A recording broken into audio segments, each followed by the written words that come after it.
ನಮಸ್ತೆ ಫ್ರೆಂಡ್ಸ್, ಇವತ್ತೊಂದು ಒಳ್ಳೆ ವಿಡಿಯೋ ನಿಮ್ಮ ಜೊತೆಗೆ ಶೇರ್ ಮಾಡ್ತಾ ಇದ್ದೇನೆ. ಎಷ್ಟೋ ಜನರಿಗೆ ಈ ವಿಷಯ ಗೊತ್ತೇ ಇಲ್ಲ. ನಾವು ಏನಂತ ಹೇಳಿದರೆ, ಅವರು ಕೆಲಸಕ್ಕೆ ಬಾರದವರು, ಯಾವುದಕ್ಕೂ ಕೂಡ ಪ್ರಯೋಜನ ಇಲ್ಲದವರು, ಯಾವ ಶುಭ ಕಾರ್ಯಕ್ಕೂ ಕೂಡ ಅವರು ಬರಬಾರ್ದು ಅಂತ ಹೇಳ್ಕೊಂಡು ಅವರನ್ನು ನಾವು ದೂರ ಇಟ್ಟಿರ್ತೇವೆ. ಅಂತಹ ಸ್ತ್ರೀಯರಿಂದ ಅಂದರೆ ಅಂತಹ ಹೆಂಗಸರಿಂದ ನಮಗೆ ನೋಡಿ, ನಮ್ಮ ಎಷ್ಟೇ ಸಾಲ ಇದ್ದರೂ, ನಮ್ಮ ಎಷ್ಟೇ ಕಷ್ಟ ಇದ್ದರೂ, ನೀವು ತುಂಬ ಜನ ಹೇಳ್ತೀರಿ ಏನಂತ ಹೇಳಿದ್ರೆ, ಎಷ್ಟು ಸಂಪಾದನೆ ಮಾಡಿದರೂ ಕೂಡ ಹಣ ನಿಲ್ತಾ ಇಲ್ಲ, ಸಾಲ ತುಂಬ ಜಾಸ್ತಿ ಆಗ್ತಾ ಇದೆ, ಆಯಿತಾ, ನನಗೆ ಏನು ಮಾಡುವುದಂತ ಗೊತ್ತಾಗ್ತಾ ಇಲ್ಲ, ಉಸಿರುಗಟ್ಟುವ ವಾತಾವರಣದಲ್ಲಿ ನಾವಿದ್ದೇವೆ ಅಂತ ಹೇಳ್ಕೊಂಡು ಹೇಳ್ತೀರಿ ನೋಡಿ. ಅಂಥವರೆಲ್ಲ ಉಂಟಲ್ಲ, ಇಂತಹ ಹೆಂಗಸಿನ ಹತ್ರ ಹೋಗಿ ಒಂದು ಕೆಲಸ ಮಾಡಿ, ನಿಮ್ಮ ಮನೆಯಲ್ಲಿರುವ ದರಿದ್ರ ಕಳೆದು ಉಂಟಲ್ಲ, ಅವರ ಆಶೀರ್ವಾದದಿಂದ ನಿಮ್ಮ ಮನೆ ಏಳಿಗೆ ಆಗಲಿಕ್ಕೆ ಶುರುವಾಗುತ್ತೆ. ಇವಾಗ ನೀವು ಕೇಳ್ಬೋದು ಏನಂತ ಹೇಳಿದರೆ, ಯಾವ ಹೆಂಗಸು ಅಂತ ಹೇಳ್ಕೊಂಡು. ಅವರ ಹೆಸರನ್ನು ನಾನು ಹೇಳಲಿಕ್ಕೆ ಇಷ್ಟಪಡೋದಿಲ್ಲ, ಯಾಕೆ ಅಂತ ಹೇಳಿದರೆ ನನಗೆ ಅದು ಬಾಯಲ್ಲಿ ಹೇಳಲಿಕ್ಕೆ ಇಷ್ಟ ಇಲ್ಲ, ಆಯಿತಾ. ಆದ್ದರಿಂದ ನಾನು ಹೀಗೆ ಹೇಳ್ತೇನೆ, ಏನಂತ ಹೇಳಿದರೆ, ಗಂಡ ಇಲ್ಲದಿರುವ ಹೆಂಗಸು ಅಂತ ಹೇಳ್ಕೊಂಡು ಹೇಳ್ತೇನೆ. ಮತ್ತು ಬೇರೆ ಪದ ನಾನು ಬಳಕೆ ಮಾಡಲಿಕ್ಕೆ ಹೋಗುವುದಿಲ್ಲ. ಇವಾಗ ನೀವು ಕೇಳ್ಬೋದು ಏನಂತ ಹೇಳಿದರೆ, ಗಂಡ ಇರುವ ಹೆಂಗಸ ಅಂದರೆ ಮುತ್ತೈದೆ ಹೆಂಗಸರ ಹತ್ರ ನಾವು ಆಶೀರ್ವಾದ ತೆಗೆದುಕೊಳ್ಳುವುದು ಹೌದು, ಆದರೆ ಗಂಡ ಇಲ್ಲದ ಹೆಂಗಸರ ಹತ್ರ ಆಶೀರ್ವಾದ ತಗೊಳ್ಬಾರ್ದಲ್ವಾ ಅಂತ ಹೇಳ್ಕೊಂಡು. ಅದು ನಾವು ಎಣಿಸಿದ್ದು ಮಾತ್ರ, ಆಯಿತಾ. ನಿಮಗೆ ಮುತ್ತೈದೆ ಹೆಂಗಸರು ನೀವು ಆಶೀರ್ವಾದ ಕೇಳಿದ ಕೂಡಲೇ, ಆಶೀರ್ವಾದ ಮಾಡಿದ ಕೂಡಲೇ ಅವರು ನಿಮಗೆ ಒಳ್ಳೇದಾಗಲಿ ಅಂತ ಹೇಳ್ಕೊಂಡು ಮನಸ್ಸಿಂದ ಆಶೀರ್ವಾದ ಮಾಡ್ತಾರೆ ಅಂತ ಹೇಳ್ಕೊಂಡು ನಿಮಗೆ ಗ್ಯಾರಂಟಿ ಇದೆಯಾ? ಎಲ್ಲ ಹೆಂಗಸರು ಕೂಡ ನಿಮಗೆ ಒಳ್ಳೇದಾಗಲಿ ಅಂತ ಹೇಳ್ಕೊಂಡು ಬಾಯಲ್ಲಿ ಮಾತ್ರ ಎಣಿಸ್ಕೊಳ್ತಾರೆ, ಮನಸ್ಸಲ್ಲಿ ಕೂಡ ನಿಮಗೆ ಒಳ್ಳೇದಾಗಲಿ ಅಂತ ಹೇಳ್ಕೊಂಡು ಎಣಿಸ್ತಾರೆ ಅಂತ ಹೇಳ್ಕೊಂಡು ಆದರೂ ಗ್ಯಾರಂಟಿ ಇದೆಯಾ? ಆದರೆ ಇಂತಹ ಹೆಂಗಸರನ್ನುಂಟಲ್ಲ, ತಪಸ್ವಿ ಆತ್ಮ ಅಂತ ಹೇಳ್ಕೊಂಡು ಕರೀತಾರೆ. ಯಾಕಂತ ಹೇಳಿದರೆ, ಅವರಿಗೆ ಯಾವುದರ ಮೇಲೆ ಆಸೆ ಕೂಡ ಇರುವುದಿಲ್ಲ, ಯಾವುದರಕ್ಕೆ ಮೇಲೂ ಕೂಡ ಇಷ್ಟ ಕೂಡ ಇರುವುದಿಲ್ಲ, ಆಯಿತಾ. ಅವರು ಅವರ ಮಕ್ಕಳಿಗೋಸ್ಕರ ಜೀವನ ಮಾಡಿರ್ತಾರೆ.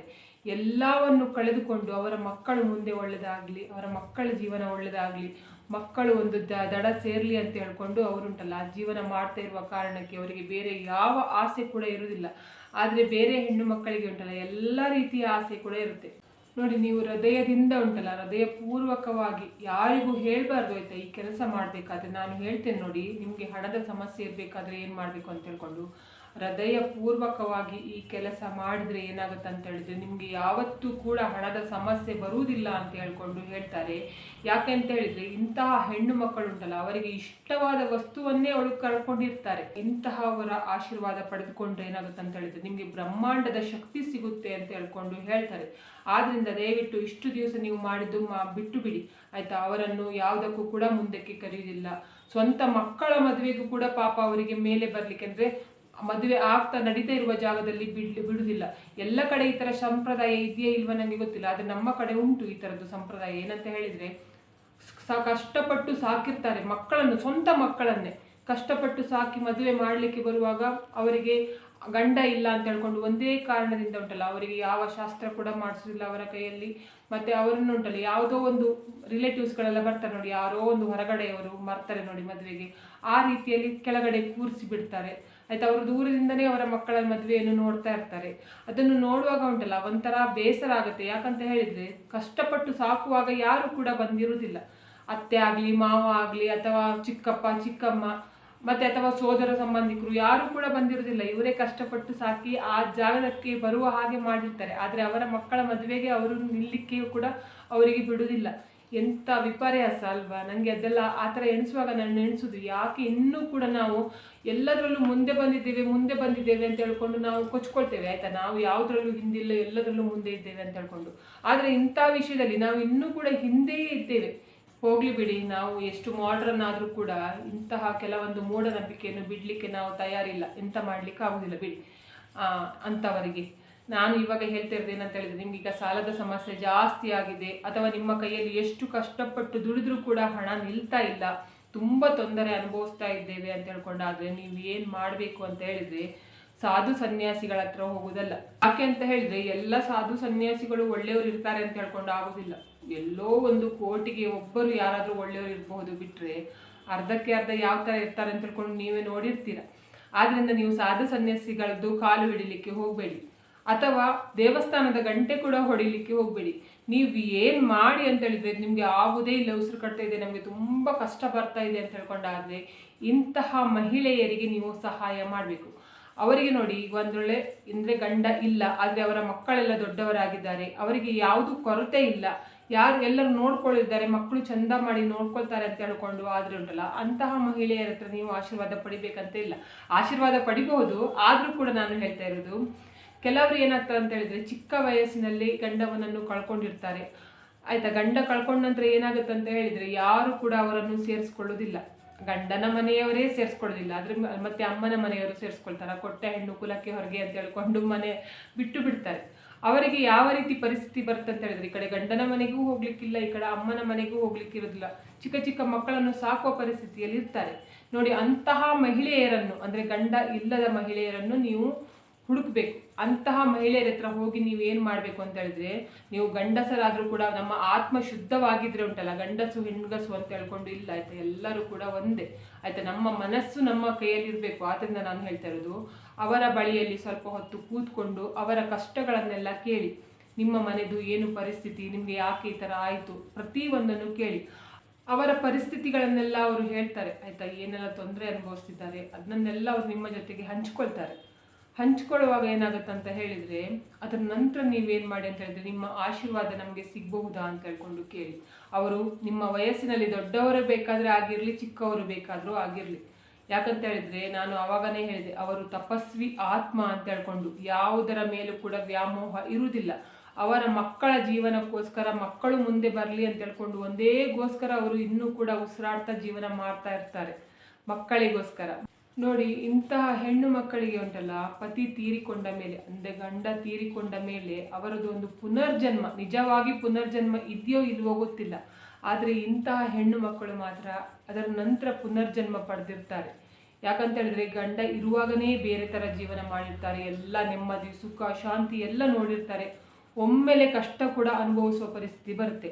ಆದ್ರಿಂದ ನಾನು ಹೇಳ್ತಾ ಇರೋದು, ಇಂತಹ ಹೆಣ್ಣು ಮಕ್ಕಳು ನಿಮಗೆ ಯಾರಾದರೂ ಕಂಡ್ರೆ ಉಂಟಲ್ಲ, ಅವರ ಹತ್ರ ಏನು ಮಾಡಿ ಅಂತ ಹೇಳಿದರೆ, ಒಂದು ವಸ್ತುವನ್ನು ತೆಗೆದುಕೊಳ್ಳಿ. ಆ ವಸ್ತು ನೀವು ತಗೊಂಡ್ರಿಂದ ಏನಾಗುತ್ತೆ ಅಂತ ಹೇಳಿದ್ರೆ, ಅವರು ಹೃದಯಪೂರ್ವಕವಾಗಿ ನಿಮಗೆ ಹರಿಸ್ತಾರೆ. ಯಾಕಂತ ಹೇಳಿದ್ರೆ ನೀವು ಆಶೀರ್ವಾದ ಕೇಳುವಾಗ ಉಂಟಲ್ಲ, ಅವರು ಆಶೀರ್ವಾದ ಕೊಡಲಿಕ್ಕೆ ತಯಾರಿ ಇರುವುದಿಲ್ಲ, ಯಾವ ಇಂತಹ ಹೆಣ್ಣು ಮಕ್ಕಳು ಕೂಡ. ಯಾಕಂತ ಹೇಳಿದ್ರೆ ಅವರಿಗೆ ಆ ಥರ ಮಾಡಿ ಬಿಟ್ಟಿದ್ದಾರೆ ಜನ. ನೀವು ಯಾವುದಕ್ಕೂ ಕೂಡ ಪ್ರಯೋಜನಕ್ಕೆ ಇಲ್ದಿದ್ದವರು, ಯಾವುದು ಫಂಕ್ಷನ್ಗೂ ಬರಬಾರ್ದು, ಎಲ್ಲಿಗೂ ಬರಬಾರ್ದು, ಯಾವುದು ಕೆಲಸ ಮಾಡಬಾರ್ದು ಅಂತ ಹೇಳ್ಕೊಂಡು ಅವರನ್ನು ಸೈಡಲ್ಲಿ ಇಟ್ಟಿದ್ದಾರೆ. ಅಂಥವರನ್ನು ನೀವು ಉಂಟಲ್ಲ ಏನು ಮಾಡಬೇಕು ಅಂತ ಹೇಳಿದ್ರೆ, ಅವರ ಹತ್ರ ಆಶೀರ್ವಾದ ಕೇಳಿದರೆ ಅವರ ಕಣ್ಣಲ್ಲಿ ನೀರು ಬರುತ್ತೆ. ಜೊತೆಗೆ ಅವರು ಮಾತಾಡೋದು ಕೂಡ ಇಲ್ಲ ಅಂತ ಹೇಳ್ಕೊಂಡು ಹೇಳ್ತಾರೆ. ಅಂದರೆ ಕಣ್ಣಲ್ಲಿ ನೀರು ಬರ್ತದೆ ಅಂದರೆ ಅವರಿಗೆ ಎಣಿಸಿಕೊಂಡು ನೀರು ಬರುತ್ತೆ, ಮಾತಾಡೋದು ಕೂಡ ಇಲ್ಲ ಅಂತ ಹೇಳ್ಕೊಂಡು ಹೇಳ್ತಾರೆ. ಅಂಥವರ ಆಶೀರ್ವಾದ ನೀವು ತಗೊಂಡ್ರೆ, ಅವರು ಒಂದು ಸಲ ನಿಮಗೆ ಉಂಟಲ್ಲ ಒಳ್ಳೆಯದಾಗಲಿ ಆಯಿತಾ ಅಂತ ಹೇಳ್ಕೊಂಡು ಹೇಳಿದರೆ, ನಿಮಗೆ ಖಂಡಿತ 100% ನಿಮಗೆ ಬೆಟ್ಟದಷ್ಟು ಸಾಲ ಇದ್ದರೆ ಕೂಡ, ಬೆಟ್ಟದಷ್ಟು ತೊಂದರೆ ಇದ್ದರೂ ಕೂಡ, ಸಮಸ್ಯೆ ಇದ್ದರೂ ಕೂಡ ಹೋಗುತ್ತೆ ಅಂತ ಹೇಳ್ಕೊಂಡು ಹೇಳ್ತಾರೆ. ಅದೇ ರೀತಿ ಉಂಟಲ್ಲ, ಗಂಡ ಇಲ್ಲದೆ ಇರುವ ಹೆಣ್ಣು ಮಕ್ಕಳು ಶಾಪ ಹಾಕಿದ್ರೂ ಕೂಡ ಉಂಟಲ್ಲ, ಅದು ನಿಮಗೆ ವರ್ಷದೊಳಗೆ ಶಾಪ ತಟ್ಟುತ್ತೆ ಅಂತ ಹೇಳ್ಕೊಂಡು ಹೇಳ್ತಾರೆ. ನೀವು ಎಷ್ಟೇ ದೊಡ್ಡ ಸಿರಿವಂತರಾಗಿದ್ರೂ ಕೂಡ ಅವರ ಒಂದು ಕಣ್ಣೀರಿನ ಶಾಪ ಉಂಟಲ್ಲ ನಿಮಗೆ ಬೀದಿಗೆ ತಂದು ನಿಲ್ಲಿಸುತ್ತೆ ಅಂತ ಹೇಳ್ಕೊಂಡು ಹೇಳ್ತಾರೆ. ಆದ್ರಿಂದ ಉಂಟಲ್ಲ, ಅವರುಂಟಲ್ಲ ದೈವಿಕ ಸ್ತ್ರೀಯರೇ ಆಯ್ತಾ. ಯಾರು ಗಂಡ ಇಲ್ಲ ನೋಡಿ ಅಂತಹ ಹೆಣ್ಣು ಮಕ್ಕಳು ಕೂಡ, ಅವರಿಗೆ ಅಷ್ಟು ಶಕ್ತಿ ಉಂಟು. ಅವರು ನಾಲಿಗೆಯಲ್ಲಿ ಮಾತಾಡಿದ ಮಾತು ಉಂಟಲ್ಲ, ಅದು 100ಕ್ಕೆ 100 ನಿಜ ಆಗುತ್ತೆ ಅಂತ ಹೇಳ್ಕೊಂಡು ಹೇಳ್ತಾರೆ. ಆದರೆ ನೀವೇನು ಮಾಡಿ ಅಂತ ಹೇಳಿದರೆ, ಈ ಥರದ್ದು ಹೆಣ್ಣು ಮಕ್ಕಳು ನೋಡಿದರೆ ನಿಮ್ಮ ಕೈಯಲ್ಲಾದಷ್ಟು ಸಹಾಯ ಮಾಡಿ ಆಯಿತಾ. ಪ್ರತಿ ತಿಂಗಳು ಸಹಾಯ ಮಾಡಿ, ಒಂದು ಅಕ್ಕಿ ಆಗಲಿ ಅಥವಾ ಬೇಳೆ ಆಗಲಿ ಅಥವಾ ಮಕ್ಕಳ ಸ್ಕೂಲ್ಗೆ ಓದಿಸ್ಲಿಕ್ಕೆ ಸ್ವಲ್ಪ ಸಹಾಯ ಆಗಲಿ, ಏನಾದರೂ ನಿಮ್ಮ ಕೈಯಲ್ಲಿ ಎಷ್ಟು ಸಾಧ್ಯ ಉಂಟು ನೋಡಿ ಅಷ್ಟು ಮಾಡಿ. ಆವಾಗ ಅವರು ಏನು ಮಾಡ್ತಾರಂತ ಹೇಳಿದರೆ, ಅವರು ಹರಿಸ್ತಾರೆ ಆಯಿತಾ. ನಮಗೆ ಇವರು ಒಳ್ಳೆಯದಾಗಿ ನೋಡ್ಕೊಳ್ತಾ ಇದ್ದಾರೆ, ಸ್ವಂತ ಅಣ್ಣನೋ ಅಥವಾ ತಮ್ಮನೋ ಅಥವಾ ಅಕ್ಕನೋ ತಂಗಿಯ ರೀತಿಯಲ್ಲೇ ನೋಡ್ಕೊಳ್ತಿದ್ದಾರೆ ಅಂತ ಹೇಳ್ಕೊಂಡು ಅವರು ಒಂದು ಸಲ ನಿಮ್ಮನ್ನು ಹರಿಸಿದರೆ ಉಂಟಲ್ಲ, ನಿಮ್ಮ ಎಲ್ಲ ತೊಂದರೆ ಕೂಡ ಕಳೆದು ಹೋಗುತ್ತೆ ಆಯಿತಾ. ನೀವು ಅವರಿಗೆ ಎಷ್ಟು ಕೊಟ್ಟಿದ್ದೀರ ನೋಡಿ, ಅದರದ್ದು 4 ಪಟ್ಟು ದೇವರು ನಿಮಗೆ ಕೊಡ್ತಾರೆ ಅಂತ ಹೇಳ್ಕೊಂಡು ಹೇಳ್ತಾರೆ. ಅದ್ರ ಜೊತೆಗೆ ನೀವು ಏನು ಮಾಡಬೇಕು ಅಂತ ಹೇಳಿದರೆ, ಅವರಿಗೆ ಉಂಟಲ್ಲ ನಿಮ್ಮ ಕೈಯಲ್ಲಾದಷ್ಟು ಹಣವನ್ನು ಕೊಟ್ಟು, ಅವರು ಕಷ್ಟಪಟ್ಟು ದುಡ್ದಿರ್ತಾರೆ ನೋಡಿ ಹಣ ಅಂದರೆ ನಿಮಗೆ ಗೊತ್ತಿದೆ, ಅವರು ಕೂಡ ಕೆಲಸ ಮಾಡ್ತಾರೆ, ಯಾರು ಕೂಡ ಬಿಟ್ಟು ತಿನ್ನೋದಿಲ್ಲ ಈಗಿನ ಕಾಲದಲ್ಲಿ. ಎಲ್ಲ ಹೆಣ್ಣು ಮಕ್ಕಳಿಗೂ ಕೂಡ ಸ್ವಾಭಿಮಾನ ಇರುತ್ತೆ.